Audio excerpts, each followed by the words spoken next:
வரப்போகிற கிறிஸ்மஸ்க்கு வீட்லேயே ரொம்ப ஈஸியாக நம்ம வந்து ப்ளம் கேக் எப்படி பண்ணுறது தான் இன்றைக்கி பார்க்க போகிறோம். Welcome to MrsSamalayarai. இந்த ப்ளம் கேக்கை நம்ம கடையிலாம் வாங்கணும்னா ரொம்ப அதிகமான செலவு பண்ணி வாங்கணும். ஆனால் இதுவே நம்ம வீட்டில் செய்யும்போது ரொம்ப ஈஸியாக குறைந்த பொருளோட ரொம்ப பர்ஃபெக்டாக எப்படி செய்யறதுனா நம்ம இன்றைக்கி பார்க்க போகிறோம். நம்ம சேனலுக்கு இப்போ தான் நீங்கள் ஃபஸ்ட் டைம் வரீங்கன்னா மறக்காமல் சப்ஸ்கிரைப் பண்ணிக்கோங்க. வாங்க இந்த கேக் எப்படி பண்ணுறதுன்னு பார்க்கலாம். இந்த கேக் பண்ணுறதுக்கு ஃபஸ்ட்டு வந்து ட்ரை ஃப்ரூட்ஸ்லாம் நம்ம ஊற வைக்கணும். அதுக்கு ஒரு பவுல் எடுத்திருக்கேன். அதில் வந்துட்டு அரை கப் வந்து உலர்ந்த திராட்சைக்கு எடுத்திருக்கேன். நான் வந்து 2 கலர்லேயும் திராட்சை எடுத்திருக்கேன். இதுக்கு வந்து கருப்பு திராட்சை கண்டிப்பாக சேர்த்தாகணும். கூடவே வந்துட்டு 1/4 கப் வந்து டூட்டி ஃப்ரூட் இருக்கு இல்லையா, அதை சேர்த்துக்கலாம்.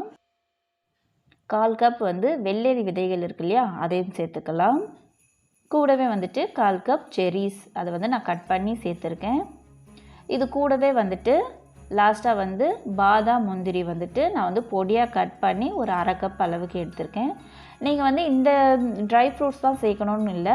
இது கூட உங்கள் வீட்டில் பேரிச்சம்பழம், பிஸ்தா, வால்நட் இந்த மாதிரி எந்த ட்ரை ஃப்ரூட்ஸாக இருந்தாலும் நீங்கள் சேர்த்துக்கலாம். இப்போ இதை ஊற வைக்கிறதுக்கு வந்துட்டு நான் வந்து இன்றைக்கி 1 கப் அளவுக்கு திராட்சை ஜூஸ் எடுத்திருக்கேன்.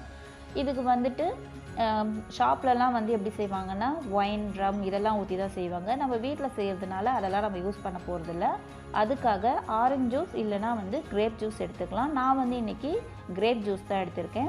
இப்போ இந்த ஜூஸை வந்துட்டு நம்ம 3/4 கப்லேருந்து 1 கப் அளவுக்கு எடுத்துக்கலாம். எடுத்துட்டு இதை இந்த மாதிரி நல்லா கலந்து விட்டுட்டு இதை வந்துட்டு ஒரு 1/2 hour வந்து நல்லா ஊற விடணும். அப்போ தான் நமக்கு ட்ரை ஃப்ரூட்ஸ் நல்லா சாஃப்டாக கிடைக்கும். அப்போ தான் வந்துட்டு நல்லா ஊறி அந்த ட்ரை ஃப்ரூட்ஸ்லாம் வந்து நல்லா சாஃப்டாகும். இப்போ இதை ஒரு மூடி போட்டு மூடி ஒரு அரை மணி நேரத்துக்கு நம்ம அப்படியே விட்டுடலாம். இது நல்லா ஊறட்டும்.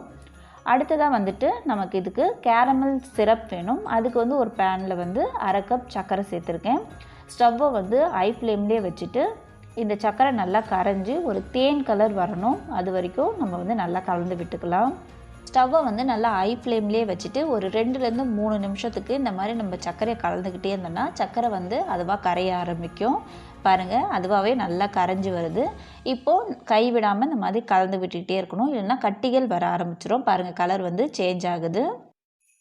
பாருங்கள், நல்லா கலந்து விட்டுக்கிட்டே இருக்கும்போது ஒரு 5 நிமிஷத்துலேயே நல்ல கலர் வந்துடுச்சு.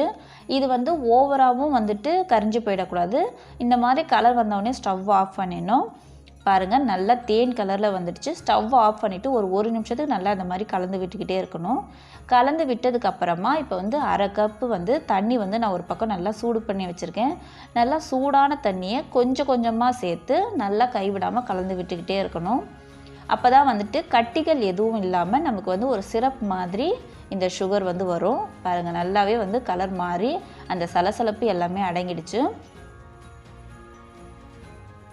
இப்போ சுகர் சிரப்பும் நமக்கு வந்து ரெடி ஆகிடுச்சு. இப்போ இந்த பேன்லேயே வைக்காமல் ஒரு பவுலுக்கு மாற்றிக்கலாம். இப்போ இது தனியாக இருக்கட்டும். அதுக்கு அடுத்ததாக வந்துட்டு ஒரு மிக்சர் ஜார் எடுத்திருக்கேன். அதில் வந்து அரை கப் சர்க்கரை எடுத்துக்கிறேன். இதுக்கு ரொம்ப இம்பார்ட்டண்டான பொருள்னு பார்த்தா 3 லவங்கம், ஒரு 3 துண்டு வந்து பட்டை, 3 ஏலக்காய் சேர்த்துருக்கேன். இப்போ இந்த கேக்கு வந்து இந்த ஃப்ளேவர் இருந்தால் தான் நமக்கு வந்து அந்த கடைகளில் வாங்குகிற அந்த கேக் டேஸ்ட்டு நமக்கு கிடைக்கும். இப்போ இதை வந்து நம்ம நைஸாக அரைச்சி எடுத்துகிட்டு வந்துடலாம். பாருங்கள், நான் அரைச்சிட்டேன். இப்போ இதுவும் தனியாக இருக்கட்டும். அடுத்ததாக வந்து நம்ம எந்த பாத்திரத்தில் கேக் பண்ண போகிறோமோ அந்த பாத்திரத்தை வந்து நம்ம ரெடி பண்ணி வச்சுக்கணும். நான் வந்து ஒரு கேக் டின் தான் எடுத்திருக்கேன். அதில் பட்டர் ஷீட்லாம் போட்டு நான் ரெடியாக வச்சுருக்கேன். இப்போ எல்லாமே ரெடியாக இருக்குது. இப்போ வந்து நம்ம கேக் பேட்டர் ரெடி பண்ணிக்கலாம். அதுக்கு வந்து ஒரு மிக்சிங் பவுலில் அரை கப் வந்துட்டு காய்ச்சி நல்லா ஆற வச்ச பால் எடுத்திருக்கேன். கூடவே வந்து 1/4 கப் வந்துட்டு பட்டர் வந்து நான் உருக்கி எடுத்திருக்கேன்.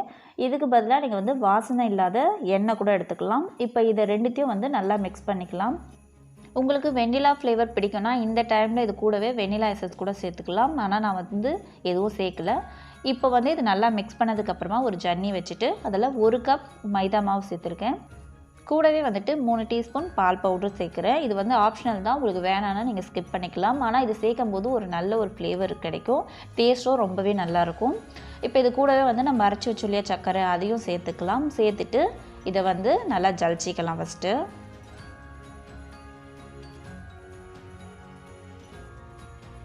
இப்போ இது எல்லாத்தையும் வந்து ஜலிச்சாச்சு. அதுக்கப்புறமா வந்துட்டு 1/4 டீஸ்பூன் பேக்கிங் சோடா, அரை டீஸ்பூன் பேக்கிங் பவுடர், இது கூடவே ஒரு சிட்டிகை உப்பு சேர்த்துக்கலாம். இதையும் வந்துட்டு நம்ம ஜலிச்சிக்கலாம்.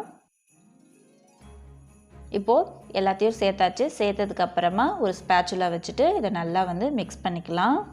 இந்த கேக் பேட்டரை எப்போவுமே நம்ம மிக்ஸ் பண்ணும்போது ஒரே டைரெக்ஷனில் தான் வந்து மிக்ஸ் பண்ணணும். மாற்றி மாற்றி நம்ம மிக்ஸ் பண்ணோம்னா நமக்கு வந்து கேக் வந்து நல்லா பொங்கி வராது. பாருங்கள், இப்போ நல்லா மிக்ஸ் பண்ணதுக்கப்புறமா நம்ம சுகர் சிரப் ரெடி பண்ணி வச்சோம் இல்லையா, அதை வந்து கொஞ்சம் கொஞ்சமாக சேர்த்து நல்லா மிக்ஸ் பண்ணி விட்டுக்கலாம். நான் வந்து எல்லா சுகர் சிரப்பும் சேர்த்துட்டேன். இப்போ இந்த மாதிரி நல்லா மிக்ஸ் பண்ணியும் விட்டுட்டேன். மாவு வந்து நல்லா நம்ம மிக்ஸ் பண்ணி வச்சுட்டோம். இப்போ இது கூடவே வந்துட்டு நம்ம ட்ரை ஃப்ரூட்ஸ்லாம் வந்து ஊற வச்சோம் இல்லையா, அதையும் சேர்த்துக்கலாம். உங்களுக்கு இவ்வளோதான் இல்லை, இன்னும் கூட ட்ரை ஃப்ரூட்ஸ் நீங்கள் சேர்த்துக்கலாம். அது உங்களோட விருப்பம் தான். இப்போ இது எல்லாத்தையும் சேர்த்ததுக்கப்புறமா இதையும் ஒரு வாட்டி நல்லா மிக்ஸ் பண்ணி விட்டுக்கலாம்.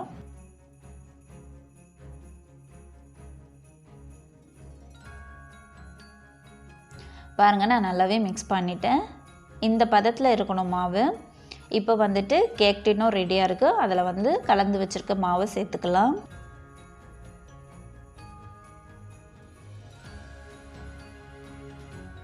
நான் கேக் பேட்டரை சேர்த்துட்டேன். இப்போ வந்து ஒரு வாட்டி இந்த மாதிரி டேப் பண்ணி விட்டுக்கலாம்.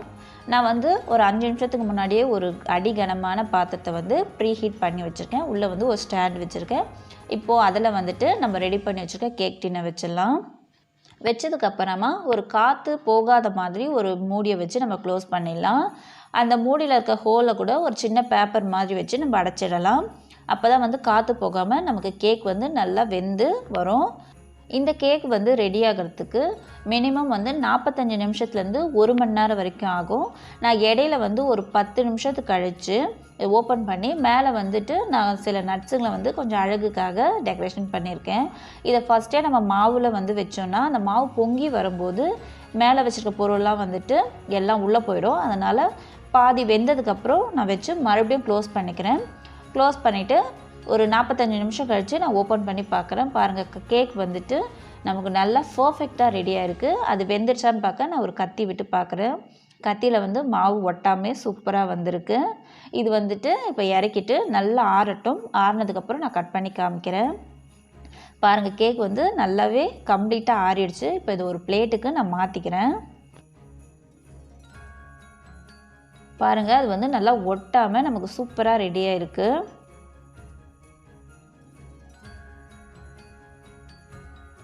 இப்போ இதை வந்து நான் கட் பண்ணி காமிக்கிறேன். இந்த கேக் வந்து சாப்பிட்றதுக்கு ரொம்ப ரொம்ப சாஃப்டாகவும் டேஸ்ட்டாகவும், அதுவும் இல்லாமல் நம்ம நிறைய நட்ஸு சேர்த்துருக்கோம். அதுவும் வந்துட்டு அங்கங்கே கடிப்படும் போது ரொம்பவே டேஸ்ட்டாக இருந்துச்சு. இதே அளவுகளோடு நீங்களும் ஒரு வாட்டி இந்த கேக்கை கண்டிப்பாக ட்ரை பண்ணி பாருங்கள்.